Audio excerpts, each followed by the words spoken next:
What do you think the #1 muscle group you need to stretch and strengthen is if you want to protect your spine?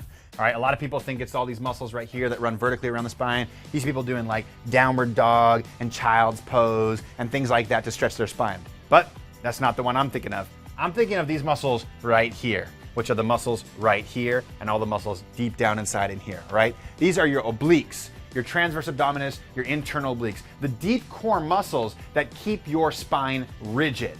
Now, there's a couple different camps when it comes to fitness and physical therapy. Some people think that when you're doing movement, you should never flex the spine side to side or front to back because they think that will put wear and tear on the discs and the vertebrae.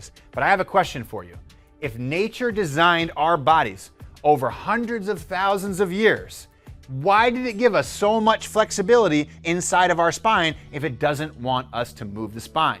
So I like to split the difference. I think that in most movements in your daily life, you should keep your spine nice and rigid, especially when you're loading yourself, picking stuff up, or moving your body around. But that doesn't mean you shouldn't have flexibility and strength in those positions, because when you do, you protect the spine and you make your body feel better. So I'm going to show you how to stretch these muscles, stretch the spine, lengthen the spine, and help your lower back feel amazing. So follow me and I'm going to show you my favorite version of this stretch. All right? So what you're going to do is you're going to stand up in a nice, tall posture. Toes are going to go straight forward. I like to look down at my feet always and imagine that my feet are inside a box. Oftentimes when you look down at your feet, you'll notice one's to the outside or one's to the inside like this. So imagine your feet are inside a nice box and everything's a nice little square right there. Now, tall posture, keep the head tall the entire time. When people teach this movement, oftentimes they just tell you to go from side to side and they don't think about length. But when you think about driving your head tall, all these little muscles around your spine lift each other up and create length and space in between the vertebrae, which is what we want. We want length and space, okay?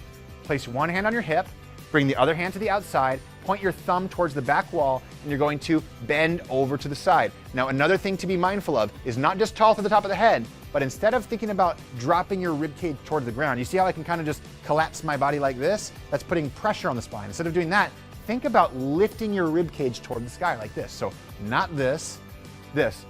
Tall, tall, tall, tall, tall, tall, tall, tall, tall. Lift the rib cage toward the sky. Now come down, place your hand on the hip, thumb goes backwards, tall, tall, tall, tall, tall, lift the rib cage toward the sky. And you're gonna come back and forth just like this. 10 repetitions, and on each repetition you try to go a little bit deeper. Now, if you have bad backs, then what you can do is this. Inhale as you go down, that'll help protect the spine. Exhale as you come up, and inhale and exhale in this pattern as you go back and forth. If you have a healthy back, it doesn't really matter as much on the breathing. You might even be able to exhale as you come to the side to create more range of motion. Now, this is a movement that you should do every single day. So here's my challenge to you. Wake up in the morning, roll out of bed, stand up, get in your box, put your hands on your hips, nice tall posture, drop your shoulders, thumb towards the back wall, and do 10 side bends.